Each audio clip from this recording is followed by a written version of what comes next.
할렐루야. 오늘도 주님 안에서 복되고 형통한 하루가 되시기를 주님의 이름으로 축원합니다. 오늘 말씀의 제목은 복음을 들고 세상을 향해 나아가는 자. 복음을 들고 세상을 향해 나아가는 자입니다. 오늘 말씀은 크게 네 부분으로 나누어 볼 수 있습니다. 첫 번째 부분은 1절로 13절까지 말씀으로 승리하신 예수님입니다.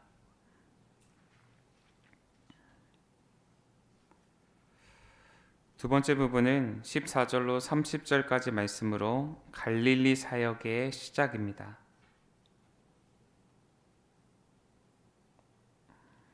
세 번째 부분은 31절로 37절까지 말씀으로 회당에서의 가르침과 축사 사건입니다.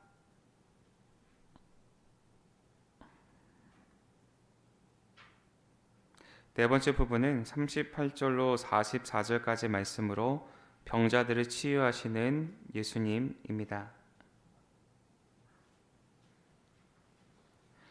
오늘 우리가 나누고자 하는 이 누가복음의 말씀은 예수님께서 광야에서 마귀의 시험을 받으시고 세상을 향해 나아가서 복음을 증거하고 계시는 그 모습에 대해서 기록하고 있습니다. 바라기 오늘 말씀을 통하여서 복음을 들고 세상을 향해 나아가는 그 이들의 모습은 어떠한지에 대해서 함께 살피며 영적인 교훈과 기도의 제목을 얻고자 합니다. 첫째로 복음을 효과적으로 전할 수 있는 방법을 모색해야 합니다. 복음을 효과적으로 전할 수 있는 방법을 모색해야 합니다. 본문 14절로 15절입니다. 예수께서 성령의 능력으로 갈릴리에 돌아가시니 그 소문이 사방에 퍼졌고 친히 그 여러 회당에서 가르치심에 무수 사람에게 칭송을 받으시더라 라고 기록합니다. 예수님께서 이 갈릴리를 중심으로 사역을 시작하신 이유에는 크게 두 가지 이유가 있습니다. 그중 하나는 성경의 예언을 이루시기 위함이었지요. 이사야 9장 1절에 보면 전에 고통받던 자들에게는 흑암이 없으리로다. 옛적에는 여호와께서 스불론 땅과 납달리 땅이 멸시를 당하게 하셨더니 후에는 해변길과 요단 저쪽 이방의 갈릴리를 영화롭게 하셨느니라고 말씀하여 주셨습니다. 그리고 예수님께서 그곳에서 말씀을 증거하심으로 말씀이 실제가 되었습니다.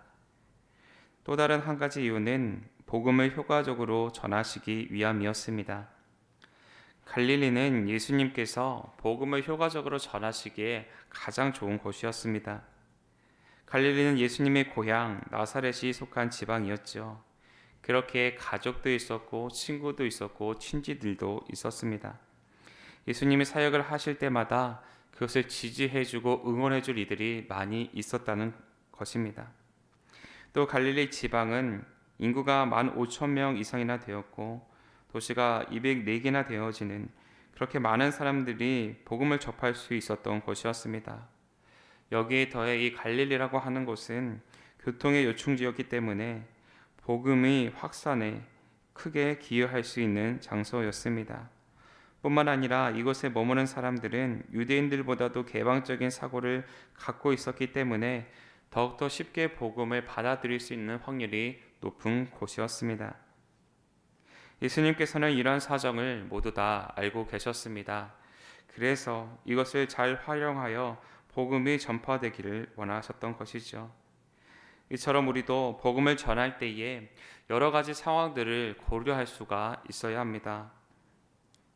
지금 당장 열정만 가지고 나아가는 것이 아니라 내가 복음을 전하고자 하는 그 대상이 어떠한 사람인지 또 복음을 전하고자 하는 그 지역은 어떠한 곳인지 바른 이해가 있어야 한다는 것이죠.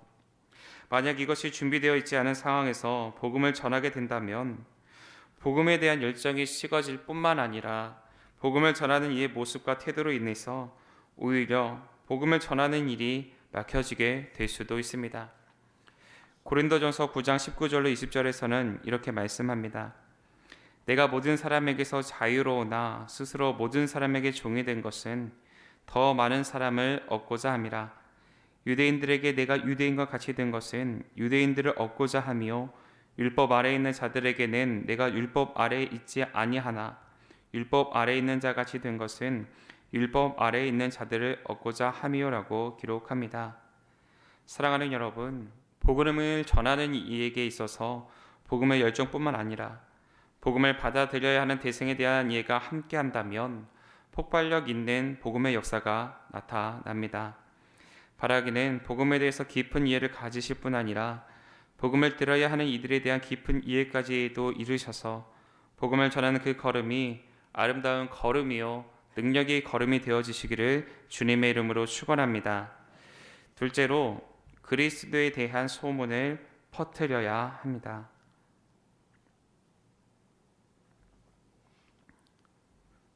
본문 37절입니다. 이에 예수의 소문이 그 근처 사방에 퍼진이라고 기록하고 있습니다. 예수님의 소문이 가버나움 근처 사방으로 퍼져나갔다는 거죠. 이와 같이 예수님의 소문은 사역 초기부터 급속하게 온 사방으로 퍼져갑니다. 처음에는 온 갈릴리로 퍼져갔고 그 다음에는 온 유대와 또 사방에 두루 퍼지게 됩니다. 그리고 외국 수리아까지 퍼지게 되었고 후에는 헬라인에게도 복음이 증거되게 됩니다. 발이 없는 말이 천리를 간다는 옛말처럼 사람의 입을 통하여서 소문이 퍼지는 것만큼 빠른 것도 없습니다. 이사야 52장 13절에서 보라 내 종이 형통하리니 밭들어 높이 들려서 지극히 존귀하게 되리라 라고 말씀하신 것처럼 사람들 사이에서 계속해서 회자되는 화제의 주인공이 되셨습니다. 그것도 사람을 고치고 귀신을 내어쫓는 아주 특별한 능력이 있는 분으로 퍼져나가게 됐습니다. 또 사람들을 위로하고 하늘의 비밀을 가르쳐 주신 메시아라고 소문나게 됩니다. 이렇게 소문이 날 수 있었던 것은 바로 예수님이 이런 놀라운 역사를 보았던 사람들이 있었기 때문입니다. 다르게 말한다면 예수님께서 하늘의 권세를 가지고 땅의 권세를 가진 사단과의 싸움을 치르셨던 장면을 목격한 이들이 있었기 때문에 이렇게 복음이 널리 퍼지게 되었던 겁니다. 그래서 예수님에 대해서 확신을 가지고 또 예수님이 어떠한 분이신지에 대해서 증거할 수 있었다는 이야기입니다. 즉 예수님과 가까이 하였던 이들이 보고 듣고 경험한 것들을 가감하게 증거하게 되자 그 소문이 사방으로 퍼져나가게 된 것입니다.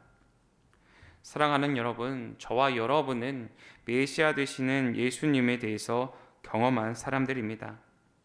죽을 수밖에 없는 인생에 찾아오셔서 참된 생명을 허락하여 주시는 그 은혜를 먼저 경험했습니다. 우리의 삶에 크고 작은 일들이 생길 때에 그 자리에 함께 찾아와 주시고 대신 울어주시고 웃어주시는 그 하나님을 경험한 사람들입니다. 그렇게 우리는 이 사실에 대해서 많은 사람들에게 나누어 주어야 합니다. 베드로전서 2장 9절에서 우리가 이 일을 해야 하는 이유에 대해 이렇게 말씀합니다. 그러나 너희는 택하신 족속이요 왕같은 제사장들이요 거룩한 나라요 그의 소유가 된 백성이니 이는 너희를 어두운 데서 불러내어 그의 기이한 빛에 들어가게 하신 이의 아름다운 덕을 선포하게 하려 하심이라고 말씀하고 있습니다. 하나님께서 저와 여러분을 부르시고 세우신 것은 하나님의 나라에 대하여서 복음을 증거하게 하시고자 하시는 예비하심인 줄로 믿습니다. 바라기는 하나님께서 저와 여러분을 부르시고 세우신 그 자리에서 예수님의 그리스도 되심을 나누고 증거하시는 삶 살아가시게 되기를 주님의 이름으로 축원합니다. 우리가 이러한 삶을 살아가게 될 때에 하나님 없이 세상과 버타여 근심하던 이들도 하나님께서 주시는 평화와 안녕을 누리는 삶으로 인도함 받게 되는 줄로 믿습니다. 끝으로 복음이 필요한 곳으로 나아가야 합니다. 본문 42절로 44절입니다.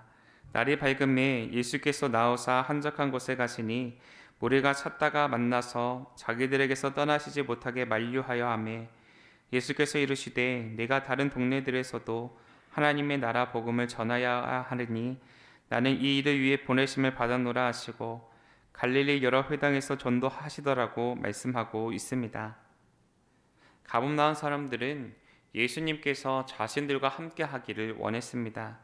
그래서 가버나움에 머물며 사역하기를 간절히 요청드렸지요. 가버나움은 헤롯궁이 있는 도시입니다. 갈릴리에서는 가장 큰 도시였습니다. 그래서 부자와 귀족들이 많이 있었지요. 여러 가지 사정을 둘러보게 될 때에 아마도 이 가버나움은 복음을 증거할 수 있는 최적의 장소였을지도 모릅니다. 하나님의 말씀에 대한 간절함도 있었습니다. 또 하나님의 나라를 위해서 여러 모양으로 헌신할 수 있는 사람들도 있었습니다. 그러니 이곳을 떠나는 건 쉽지 않았을 것입니다.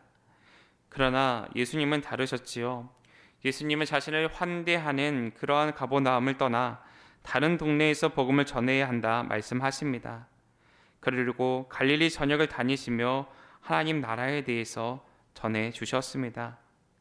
우리는 여기서 하나님의 말씀을 전하는 이들의 관심이 어디에 있어야 하는지 발견할 수 있습니다. 하나님의 말씀을 전하는 이들의 관심은 세상적인 관심이 아니라 오직 생명 구원에 있습니다.